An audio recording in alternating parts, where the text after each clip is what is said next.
Hello, Malton. It's me, Zombie GG, bringing you the fourth and final part of my November 6, 2020 conversation with Ms Morgueasm of the Malton Medical Staff, whom has just today returned to Malton after a 10-year break. Before her break, she served as a legendary head administrator for the MMS, married a zombie, and so much more. Ms Morgue is a role model for role-playing, and I'm proud to present you this final bit of our chat. Thanks for tuning in, and I hope you enjoy the show.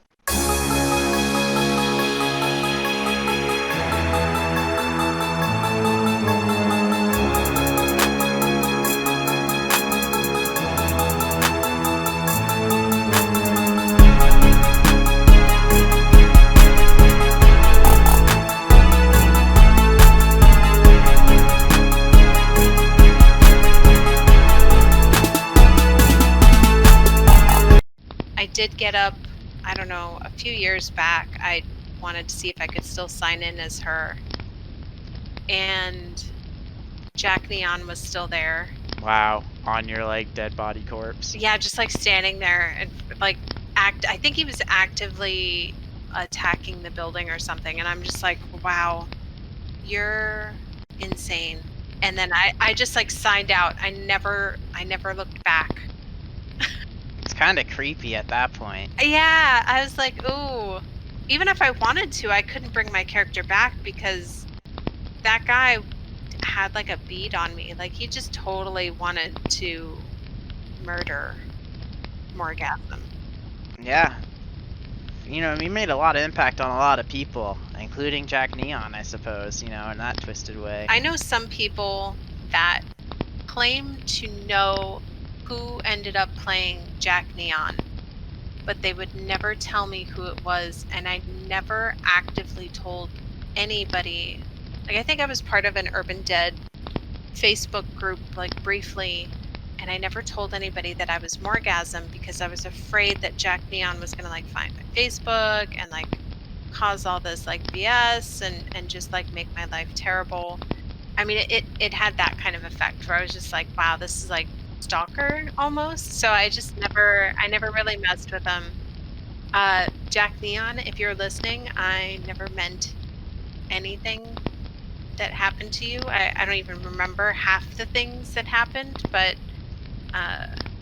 sorry, you're crazy. I haven't seen Jack Neon since I've returned in 2017, but there is this character B.A. Banana, and the thing, at first it was this very chaotic, neutral kind of character, someone who plays Dungeons and Dragons,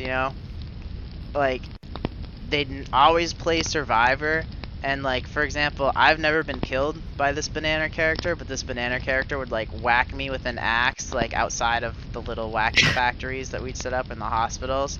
Just find me and because I've always been an outspoken character on my Zombie GG person and doing radio broadcasts and doing a lot of what you inspired me with, the talking to the room kind of thing.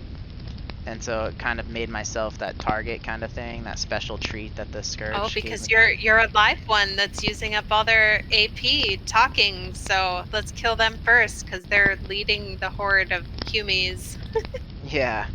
And so Banana would target me with the axe and harass me and stuff, and not even run away after, just still be in the same room, almost testing me to do something back. But the only people I'll shoot are active group tagged folks, the Flowers of Decay or a PKer group that if I see them around, it's open season. It's freaking old Wild West shootout, high noon. It's and I respect the hell out of Flowers of Decay because they wear their tags in broad daylight.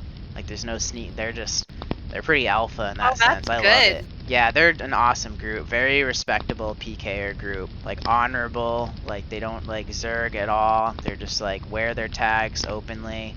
If you want to go after them, good luck. I love their attitude and stuff. I'd say that they're my favorite PKer group presently in the game. I talk with a few of them, two of them personally in Discord often. I play another video game with one of them, Sea of Thieves. We sail pirate ship together. They're just really cool people, and I like the style they bring to the city.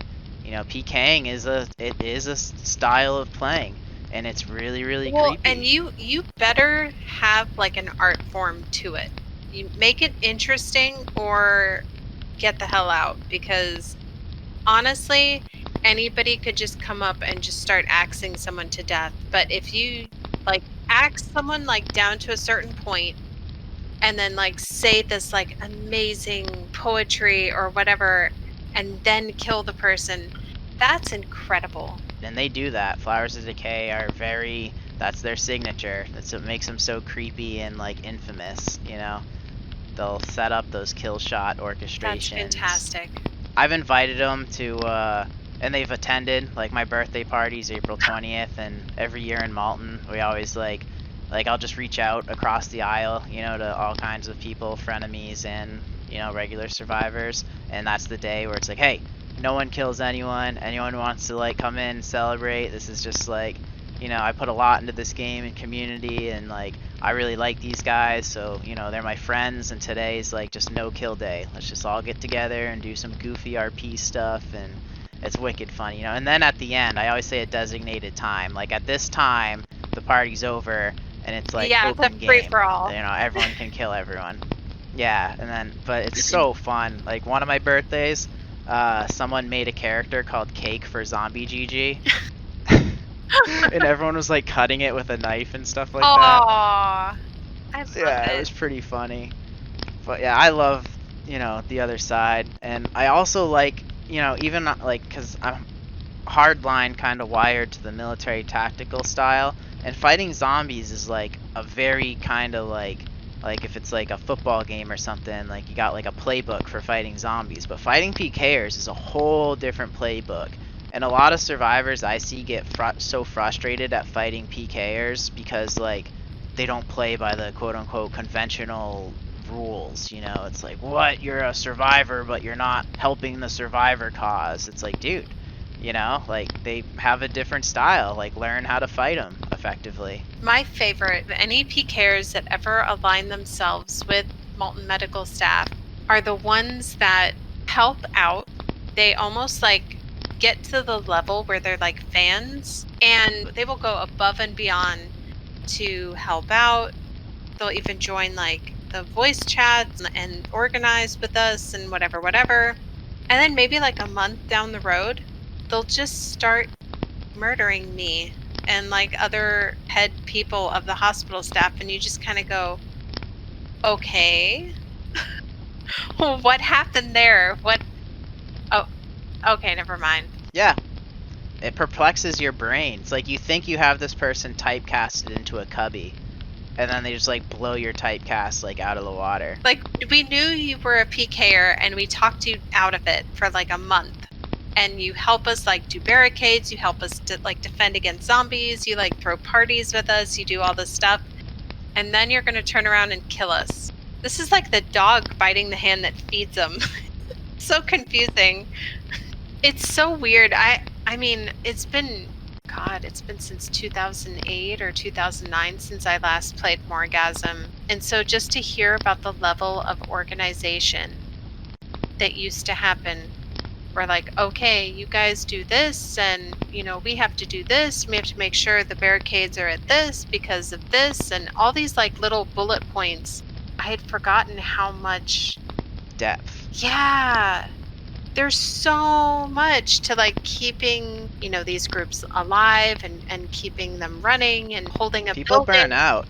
Yeah. My old RCC Discord was just getting a little too big, and a couple too many personalities that were having like conflicts with each other, and it's just a lot of babysitting and stuff. Oh, and yeah. It was robbing me of the fun that I originally loved in the game, because all of a sudden I'm this like administrator now who's in charge of like making sure everyone's happy. So it's just like, hey, shutting down this show for a bit. Someone else wants to start it up, they can do it. And they did. They started up that other RCC. So. I was amazed. I was literally on the Urban Dead wiki like 2 seconds. I was like, cool, I'm gonna look up Malton Medical Staff. You know, I want to see if my page still looks the freaking same. And for the most part, it does. And then it mentioned like a Discord server, and I was like, what? Okay. So I clicked, checked in. I was like, hi. And everybody was like super welcoming. I think Lost Fire's been tagged like 40,000 times today from various people about like, oh, they'll be so happy that you're here. And I'm just like, I'm not gonna play Morgueasm, but hopefully that's still good. It's all crazy. Like, I'm sitting here and even just going through like the chat and everything, like the Discord server, and reading all the different stuff, I'm like, whew, I'm overwhelmed. I don't even know what's going on in this game anymore. And I'm like, but I'm finding it like super fun getting back into it because there's so much nostalgia everywhere that I think I've almost talked my husband into getting back into the game to play with me. I knew in game, Morgasm's character married like the zombie a-go-go character, Feelin' Stiff, but Yeah. in real life, you actually married like an Urban Dead character? Yeah. Or player, I should say. Yeah, I married someone who was in the Dribbling Beavers. He played a firefighter named Primo Beer. Best thing to ever happen to me, honestly. And like I said, I've stayed friends with a bunch of people that I used to game with. Lifelong friends. That's what I got out of Urban Dead. I might not like play the game as hardcore as I used to, but I got lifelong friends, and that's been the incredible part of all of this. I mean, how do you even explain to people like, oh yeah, I met my husband through a browser-based MMORPG or whatever? Like, Oh man. it sounds so like insane, but yeah. The flair that people bring with like their weird characters and their weird like group ideas and everything else, all of that makes it so much more than just you are a survivor and you search the area for 50 freaking action points or whatever. Like, I think it's a really rare platform for like soul expression. If yes. that makes sense. Yes. You know? So you really get to see someone's soul. That energy they bring, the passion, the spirit, the flair as you call it, the style, the comedy, the tragedy, the drama, like all of it. It's like a really cool platform for soul expression if you like want to take it there. And I take it there. I met a lot of people who take it there. And that like chemistry, it creates some really cool relationships. I had forgotten how much I had put into this game until today. And I shared like the Malton Medical Staff page with some friends of mine on like a different server who don't know anything about this part of my life, right? They have no idea that I played this type of character, and you know, I was a nurse, and not only a nurse, but the head nurse of a fake hospital. In a zombie apocalypse. In a zombie like, apocalypse. City. Yeah. And so I posted the thing and the link to them, and I said, I wrote like most of this myself. I had a little bit of help from like everybody. Of course, other people like Lost Fire have been taking like care of it and stuff and adding things, but like all the pictures are me. The headings I made, you know, the buttons I think I probably stole from Greenwing's page or whatever.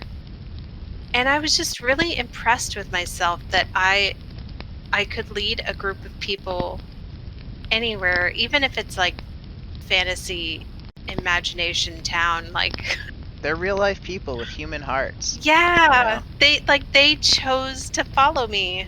It's really weird. Like I almost feel like I'm having to reevaluate myself a little bit about I don't know, self-esteem or something like that. I think I just forgot that I was capable of doing these things, and today it's been like a, hey, you touched this many lives and you did the thing. Oh, I was very, very excited. Who messaged me? Alicia Huberman. Yeah, Alicia Huberman. 8:49 p.m. Eastern Standard. I get home from work, check my Discord, and just says, if you can, tell Lostfire to check the RCC chat because Ms Morgue is back and she's expecting a tackle hug! Exclamation point. I'm just like, oh my god! And then I immediately just like jumped on you and you got to me, and I was kind of hoping I wasn't gonna like overwhelm you with my admiration. I'm not gonna lie, it's weird because I don't pay attention to like the things that I do apparently. And the stuff that I say and everything else. So when you're like, oh, I have a podcast and everything, and I think I listened to like the first two basically episodes, And I was like, wow, someone is like mentioning my character name and this thing, and there's like a conversation happening about stuff that happened, and I vaguely remember like, yeah, we did kidney transplants, and what the hell? What drugs Yeah. was I on? Oh, none? Okay, cool.